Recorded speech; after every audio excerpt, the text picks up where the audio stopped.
Next day afternoon Krish hospital నుంచి ఇంటికొస్తాడు. So, తనొచ్చాక వాళ్ళ రూమ్‌లో చూసేసరికి సత్య ఇంకా కృతి కనిపించరు. సో, తను ఫ్రెష్ అయిపోయి వాళ్ళ కోసం చూస్తూ ఉంటాడనమాట. తనొచ్చి 2 అవర్స్ అవుతుంది.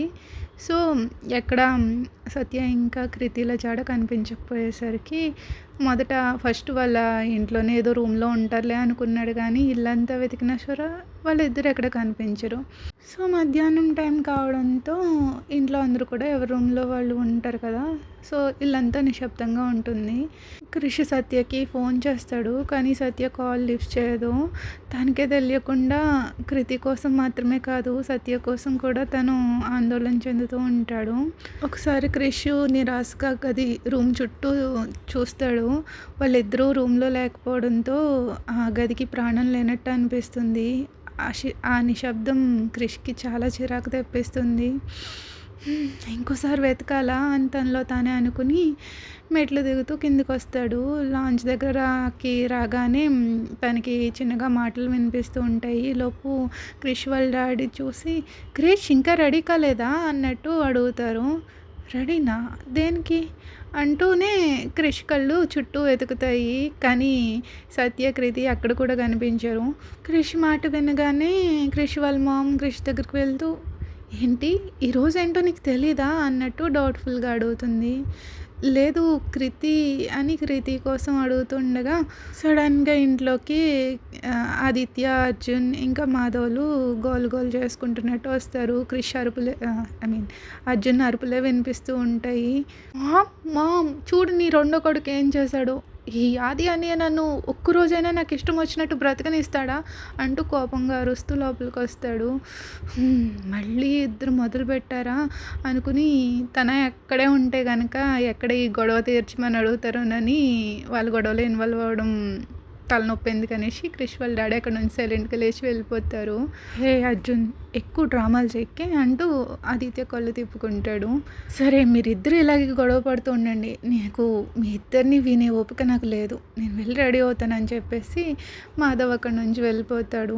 "అమ్మ అన్నయ్యని అడుగు" అంటూ చేతులు ముడుచుకుని నిలబడతాడు అర్జున్. "మీ ఇద్దరు చిన్నపిల్లల్లా గొడవలు పడడం ఎప్పుడు మానేస్తారో ఏంటో" అని నిట్టూరుస్తుంది అరవింద. ఆవిడకి ఆదిత్య తెలివైనవాడు అని తెలుసు. తను కారణం లేకుండా ఏమీ చేయడు. అయినా సరే కొంచెం అర్జున్ మనసు శాంతించటం కోసం, "ఆది ఈసారి ఏం చేసావు?" అని అడుగుతుంది. ఆది ఏం మాట్లాడకుండా అందరి వైపు చూస్తూ ఉంటాడు సైలెంట్గా. "చూసావా మామ్, ఏం మాట్లాడట్లేదు. అయినా ఎలా చెప్తాడు? తప్పు చేసింది తినే కదా. అందుకే ఇలా సైలెంట్గా ఉన్నాడు. ఎప్పుడు కూడా తన తప్పును ఒప్పుకోడు. ద గ్రేట్ ఆదిత్య" అంటూ క్లాప్స్ కొడతాడు ఎక్కిరించినట్టు మాట్లాడి. "మామ్, నేను సత్యవదన్ దగ్గర ఉండిపోవాలని అనుకున్నాను" అని అర్జున్ చెప్పగానే సత్య పేరు వినగానే క్రిష్ చెవులు ఒక్కసారిగా షార్ప్ అవుతాయి. సో వాళ్ళ వైపు చూస్తూ ఉంటాడు. వాళ్ళు ఏం మాట్లాడుతున్నారని. "మామ్, నన్ను అక్కడే సత్యవదన్ దగ్గర కృతి దగ్గర ఉండమని అన్నయ్యని ఎంత బ్రతిమలాడినా వినలేదు. ఇంటికి వెళ్ళి రెడీ అవ్వద్దామని నన్ను బలవంతంగా ఇక్కడ తీసుకొచ్చేసాడు. మీరందరూ వచ్చినప్పుడు నా బట్టలు మీరే తీసుకొచ్చుంటే సరిపోయేది కదా. అయినా నేను రెడీ కాకపోయినా ఏం కాదు. ఎందుకంటే ఇప్పటికే నేను చాలా హ్యాండ్సమ్గా ఉంటాను. అయినా నేను సంతోషంగా ఉండడం ఎందుకో ఆది అన్నయ్యకి ఇష్టం ఉండదు కదా" అంటూ ఆదిత్య వైపు సీరియస్గా చూస్తాడు. "అర్జున్, నీకు అసలు బ్రెయిన్ పనిచేస్తుందా? నువ్వెందుకు అర్థం చేసుకోవట్లేదు? నువ్వు అక్కడే ఉంటే తనని ఇంకా ఇబ్బంది పెట్టేవాడివి" అని ఆదిత్య అంటాడు. "నేనెందుకు అలా చేస్తాను అన్నయ్య? అయినా నీకు తెలుసు కదా, సత్యవదన కృతి మన ఇంట్లో లేకపోతే నాకు ఇల్లు ఇల్లులాగే అనిపించదు. నా మనసు మనసులా ఉండదు. అర్జున్, తనకి రోజు చాలా స్పెషల్ డే. నువ్వు అక్కడే ఉంటే ఎలా? తను ప్రశాంతంగా రెడీ అవ్వాలి కదా. నేను నిన్ను అక్కడే వదులుంటే నువ్వు ఒక 5 ఇయర్స్ కిడ్లాగా తన టైంని వేస్ట్ చేసేవాడివి. ఒక పక్క తను కృతిని చూసుకోవాలి, ఇంకో పక్క నువ్వు. ఆమెపై ఇప్పటికే చాలా బాధ్యతలు ఉన్నాయి" అని ఆదిత్య చెప్పగానే, "స్పెషల్ డే" అన్నట్టు క్వశ్చన్ మార్క్ ఫేస్తో క్రిష్ అడుగుతాడు. అది విని క్రిష్ ఏమీ తెలియనట్టు ఆ ఎక్స్ప్రెషన్స్తో అడిగేసరికి వీళ్ళు కూడా ఆశ్చర్యంగా వాళ్ళ అన్ని వైపు చూస్తారు. ఆదిత్య ఏమో ఒక్కసారిగా నిట్టూర్చి, "అంటే నీకు నిజంగానే ఈ రోజు ఏంటో తెలీదా?" అని ఆదిత్య అనగానే, "ఆహా, ఏంటి స్పెషల్? నాకేం తెలీదే" అని క్రిష్ అనేసరికి ఇప్పటికే కోపంలో ఉన్న అర్జున్ ఇంకా సీరియస్ అయిపోతాడు. సీరియస్‌లీ అన్నయ్య అంటూ చాలా కోపంగా చూస్తాడు. ఇంకా క్రిష్‌కి చిరాకొచ్చేస్తుంది. ఫర్ గాడ్ సేక్ ఇంకా ఈ సస్పెన్స్‌ని ఆపుతారా? అసలు ఇంట్లో ఏం జరుగుతుంది? వాళ్ళెక్కడా? అంటూ క్రిష్ చిరాకు పడుతూ అడుగుతాడు. వాళ్ళా? వాళ్ళు అంటే ఎవరు? అన్నట్టు అర్జున్ అడుగుతాడు. నేనెవ్వరి గురించి మాట్లాడుతున్నానో నీకు బాగా తెలుసు అర్జున్ అని క్రిష్ అంటాడు. "హ్మ్, నీ భార్య కూతురు ఎక్కడున్నారో నువ్వే తెలుసుకోవాలి కదా అన్నయ్య అని ఆదిత్య అంటాడు. నాకెవరు ఏం చెప్పకపోతే నేనెలా తెలుసుకుంటాను అని క్రిష్ అంటాడు. కొద్దిసేపటి క్రితం వరకు ఇద్దరు ఒకరితో ఒకరు గొడవ పడిన అన్నతమ్ములు ఇద్దరు కలిసి ఇప్పుడు క్రిష్ పైన పడ్డంతో క్రిష్ ఆశ్చర్యపోతాడు. సరే ఇంకా వీళ్ళతో వాదించడం ఇష్టం లేక వెనక్కి తిరిగి వెళ్ళిపోతూ ఉంటాడు. అజ్జు ఆది మీకు అసలు రెస్పెక్ట్ లేదా? అన్నయ్యతో అలానే నిన్న మాట్లాడేది అంటూ వాళ్ళ అమ్మ వాళ్ళ మీద కోపంగా అరుస్తుంది. క్రిష్ మీ ఇద్దరికంటే పెద్దవాడైనా ఎప్పుడైనా మీతో అలా ప్రవర్తించాడా అని వాళ్ళ మా అమ్మ అడిగేసరికి అర్జున్ కొంచెం గిల్టీగా ఫీల్ అవుతాడు. సో చిన్నగా అన్నయ్య అని పిలుస్తాడు. సో తన మాట వినగానే తన అడుగులు ఆగిపోతాయి. వెనక్కి తిరిగి చూస్తాడు. ఈరోజు సత్యవదన పుట్టినరోజు అని అర్జున్ చెప్పగానే క్రిష్ ఆశ్చర్యంగా అవునా తను నాతో చెప్పనే లేదు అని తనలో తానే అనుకుంటాడు. అది విని ఆదిత్య ఏమో అయితే ఇప్పుడు ఏం చేయమంటావు? గుళ్ళో మైక్ పెట్టి చెప్పించమంటావా అని కొంచెం సీరియస్గా అంటాడు. ఆదిత్య అలా మాట్లాడేసరికి వాళ్ళ మేము ఆదిత్య వైపు సీరియస్గా చూస్తుంది ఆది అన్నట్టు. ఇంకా అర్జున్ ఏమో ఆదిత్యతో సరే అన్నయ్య నేను చెప్తాను అని చెప్పి క్రిష్ దగ్గరికి వెళ్ళి నిన్న సత్యవదిన వాళ్ళ డాడీకి కాల్ చేసి ఈరోజు తన బర్త్డే అని చెప్పారు. సో అంకుల్ వదిన బర్త్డేని వాళ్ళ ఇంట్లోనే సెలబ్రేట్ చేయాలనుకున్నారు. ఫస్ట్ దానికి డాడ్ ఒప్పుకోలేదు. ఎందుకంటే సత్యవదిన బర్త్డే ఇక్కడే సెలబ్రేట్ చేద్దామని డాడ్ ప్లాన్ చేశారు. కానీ ఆయనకి సత్యవదిన ఒక్కగానొక్క కూతురు. పైగా ఈరోజు వదినకి అంకుల్కి ఇద్దరికి ఒకేసారి ఆనందం బాధ కలిసిన రోజు. అందుకే డాడ్ అంకుల్ మాటని ఆయన కోరికని కాదనలేకపోయారు. ఏదేమైనా వదిన ఆయన కూతురే కదా, తన కోసం ఆయన ఏం చేయాలనుకున్నా అడ్డుకునే హక్కు మనకి లేదు. అందుకే ఈరోజు మార్నింగే ఆది అన్నయ్య మాధవబావ నేను ముగ్గురం అక్కడికి వెళ్ళి మొత్తం అన్ని ఏర్పాట్లు దగ్గరుండి చేసాం. సో ఇప్పుడు మనం ఈవినింగ్ 5 కల్లా రెడీ అవ్వి మనం అక్కడ ఉండాలి అని అర్జున్ చెప్పగానే అవునా నాకు ఈ విషయం తెలీదు అని క్రిష్ అంటాడు. ఆ తర్వాత ఆదిత్య కూడా రిలీజ్ అవుతాడు. గిల్టీగా ఫీల్ అవుతాడు వాళ్ళ అన్నయ్య మీద అరిచినందుకు. ఎందుకంటే తనకు కూడా అర్థమవుతుందనమాట ఇందులో క్రిష్ తప్పేమీ లేదు, తనే ముందే చెప్పుంటే సరిపోయి ఉండేది అని.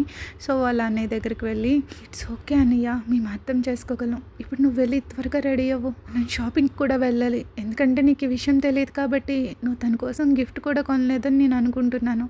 సత్య మన అందరి కోసం ఎంత చేస్తుందో నీకు కూడా బాగా తెలుసు కదా అన్నయ్య. సో ఈరోజు తన స్పెషల్ డే కాబట్టి నువ్వు ఇంతకు ముందు కంటే ఈరోజు తనకి దగ్గరగా ఉండడం చాలా అవసరం అంటూ వాళ్ళ అన్నయ్య భుజం పైన చేయేస్తూ త్వరగా వెళ్ళు రెడీ అవ్వు మనం ఇంకా గిఫ్ట్ కొనడానికి వెళ్ళాలి ఇంకా 1 అవర్ మాత్రమే ఉంది అంటూ ఆదిత్య తన చేతి వాచ్ టైం చూసుకుంటూ చెప్తాడు.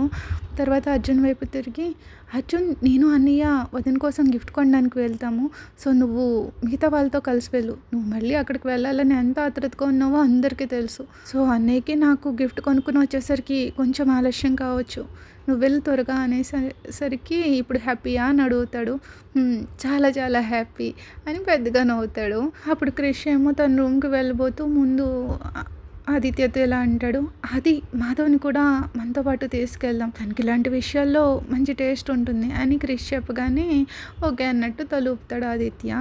సత్య తన పుట్టింట్లో తన బెడ్రూమ్లో కృతి ఏమో బెడ్ పైన కూర్చుని ఉంటుంది. సత్య ఏమో తన చేతిలో 2 డ్రెస్సెస్ పట్టుకుని ఈ డ్రెస్ వేసుకుందామా లేక ఈ డ్రెస్సా ఏది వేసుకోవాలి అంటూ ఒక్కొక్కటి చూపిస్తూ ఉంటుంది. సో సత్య చూపంతా కృతి మొహం వైపే ఉంటుంది. తన హావభావాలు చూసి తన సమాధానం ఏంటో తెలుసుకోవాలని చూస్తూ ఉంటుంది. సరే సరే అమ్మకు అర్థమైంది, నువ్వు ఈ లావెండర్ డ్రెస్ వేసుకోవాలని అనుకుంటున్నావు కదా, నిజం చెప్పాలంటే మా అమ్మకు కూడా ఆ డ్రెస్సే వేసుకోవాలని ఉంది అని సత్య ఎగ్జైటెడ్గా ఎక్స్ప్రెషన్స్ పెట్టి చెప్పేసరికి కృతి ఏమో కిలకిలా నవ్వుతూ ఉంటుంది. కృతి బంగారం త్వరగా మాట్లాడడం నేర్చుకోరా, ఇప్పుడు కూడా నువ్వు చెప్పేది నాకు అర్థమవుతుంది అనుకో, కానీ నువ్వు మాట్లాడడం మొదలు పెడితే మన ఇద్దరికి ఇంకా ఈజీగా ఉంటుంది కదా. త్వరగా మాట్లాడు బంగారం అంటూ తన పెదవులని పుల్ చేస్తుంది స్వీట్‌గా. కృతి ఏమో ఆశ్చర్యంగా కళ్ళు 2 పెద్దవి చేసుకొని సత్య వైపు చూస్తూ ఉంటుంది. సో, సత్య తన చేతిలో ఉన్న డ్రెసెస్ పక్కన పెట్టి తను కూడా బెడ్ పైన కూర్చొని కృతిని తన ఒళ్ళోకి తీసుకుంటుంది. కృతి బేబీ మై బంగారం అంటూ నెక్ దగ్గర తన ఫేస్‌ని పెట్టి నోస్ తేలేలా అనేసరికి కృతి నవ్వుతూ ఉంటుంది. తన నవ్వుని మళ్ళీ మళ్ళీ చూడాలని సత్య మళ్ళీ మళ్ళీ చేస్తూ ఉంటుంది అలాగే. నువ్వు నా లైఫ్‌లోకి వచ్చినందుకు థ్యాంక్ యూ కృతి. నువ్వెప్పుడూ నాకు ఇలాగే తోడుగా ఉండు.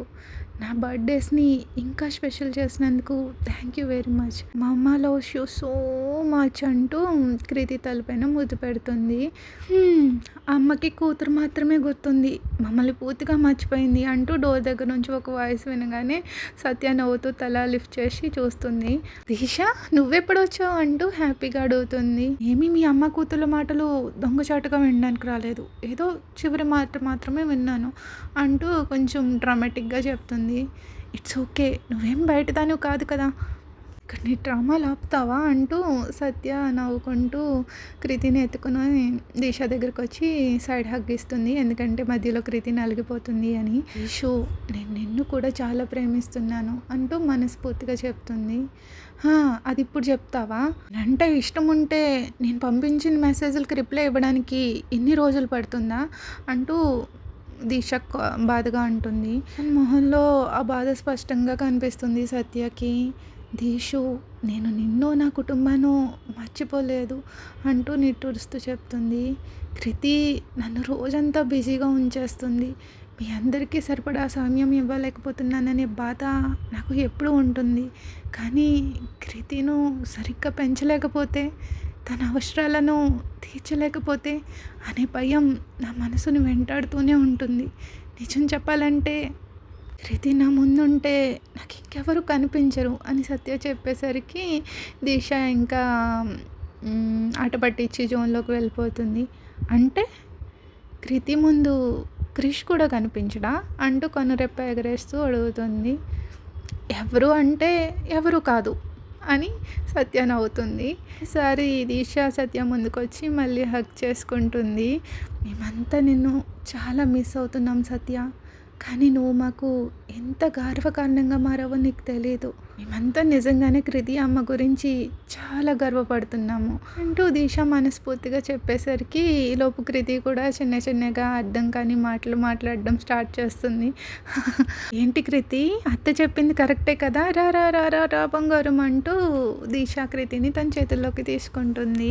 దీక్ష కృతిని తన ఒళ్ళో కూర్చోబెట్టుకుని చిన్నపిల్లలా మాట్లాడుతూ ఉంటే సత్య కూడా వచ్చి బెడ్ పైన కూర్చుని మంచం మీద కాళ్ళు వేలాడేసుకుని అలా పడుకుని పోతుంది. సో దీక్ష కృతితో ఆడుకుంటూ సత్య వైపు చూసి చాలా అలసిపోయావా అని అడుగుతుంది. చాలా ఆకలిగా ఉంది దీక్ష అంటూ సత్య పైకప్పు చూస్తూ చెప్తుంది. దీక్ష ఏమో సత్యాని తల నుంచి కాళ్ళు వరకు గమనిస్తుంది. ఇప్పటికే సన్నగా ఉన్న సత్య ఇంకా బరువు తగ్గిపోయినట్టు అనిపిస్తుంది. ఫస్ట్ టైం సత్య కళ్ళ కింద డార్క్ సర్కిల్స్ కనిపిస్తాయి. వాళ్ళు నేను బాగా చూసుకోవడం లేదా అని ఆందోళనగా అడుగుతుంది దీక్ష. నో, వాళ్ళు చాలా బాగా చూసుకుంటారు. వాళ్ళు నన్ను ఎంత బాగా చూసుకుంటారో అంటే నేను చెప్పలేను, ఎలా చెప్పాలో అర్థం కాదు అని సత్య అనేసరికి మరైతే క్రిష్ అన్నయ్య? అయ్యో దీక్ష, అందరూ అంటే అందులో క్రిష్ కూడా ఉంటారు కదా, అయినా నువ్వు తను ఏమన్నా రాక్షసుడని అనుకుంటున్నావా ఏంటి అని సత్య జోకింగ్గా నవ్వుతుంది.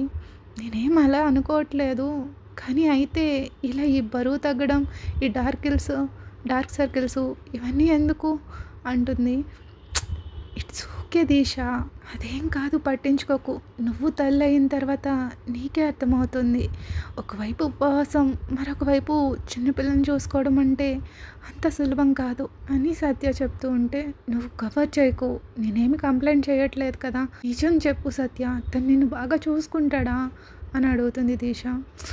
దీక్ష అంటుంది సత్య కొంచెం అన్కంఫర్టబుల్గా.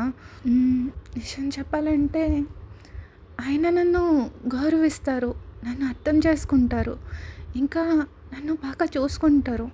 నేను అడగకుండానే నా కోసం ఎన్నో చేస్తారు. ప్రస్తుతం నాకు అంతకంటే ఎక్కువేం అవసరం లేదు దిశ. మగవాళ్ళు దేవుడు సృష్టించిన అత్యంత అద్భుతమైన, అందమైన మనుషులు.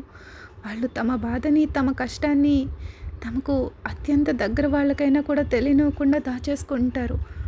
నువ్వెందుకు ఇంత పట్టుబట్టి అడుగుతున్నావో నేను అర్థం చేసుకోగలను. క్రిష్ శ్రీకర్ అనేలా కాకపోవచ్చు. అంటే శ్రీకర్ అంటే దియా వాళ్ళ హస్బెండు. క్రిష్ శ్రీకర్ అనేలాగా కాకపోవచ్చు. కానీ అలా అని ఆయన తక్కువవ్వరు. నువ్వు దయచేసి సిచ్యుయేషన్‌ని మిస్‌అండర్‌స్టాండ్ చేసుకోవడం ఆపేయి. సరే ఈ బాధల విషయాలన్నీ పక్కన పెట్టు. ఫస్టు రా వచ్చి మా డ్రెసెస్ చూడు అంటూ సత్య బెడ్ పై నుంచి లేచి నిల్చుని తన డ్రెసెస్ దగ్గరికి వెళ్ళి తీసుకొచ్చి చూపెడుతుంది దిశాకి. ఇదిగో డాడ్ నా కోసం ఇంకా కృతి కోసం ఇద్దరికి చెరొక 2 జతలు తీసుకొచ్చారు. చూడు ఎలా ఉన్నాయో అంటూ దిశాకి చూపిస్తుంటే వావ్! బ్యూటిఫుల్. ఇంతకీ ఏ డ్రెస్ వేసుకోవాలనుకుంటున్నావు? Lavender colour. అది మామ్‌కి చాలా ఇష్టమైన కలర్. ఇంకా మన కృతిక్ కూడా అదే నచ్చింది అని సత్య చెప్పగానే, అంటే మీ ఇద్దరు ఈరోజు మీరిద్దరూ మ్యాచింగ్ వేసుకుంటారా అని అడుగుతుంది. సత్య ఏమో హా అన్నట్టు ఊపుతుంది. వావ్! That's cute. కృతి నిన్ను చూస్తుంటే నాకు కూడా అర్జెంట్‌గా ఒక అమ్మాయి పుట్టాలని అనిపిస్తుంది అని దీక్ష అనేసరికి, మరింకెందుకు ఆలస్యం, త్వరగా నన్ను కూడా అర్థం చేసేయి అని సత్య నవ్వుతుంది. అప్పుడు కృతి కూడా ఒక బిగ్ సిస్టర్ లాగా జాగ్రత్తగా చూసుకుంటుంది బేబీని అని సత్య చెప్పేసరికి దీక్ష కూడా స్మైల్ ఇస్తుంది. Okay friends, that's it for today episode. మీకు కనుక ఈ ఎపిసోడ్ నచ్చితే లైక్ చేయడం మర్చిపోకండి. Please like, share, subscribe. Thank you for listening. Bye bye.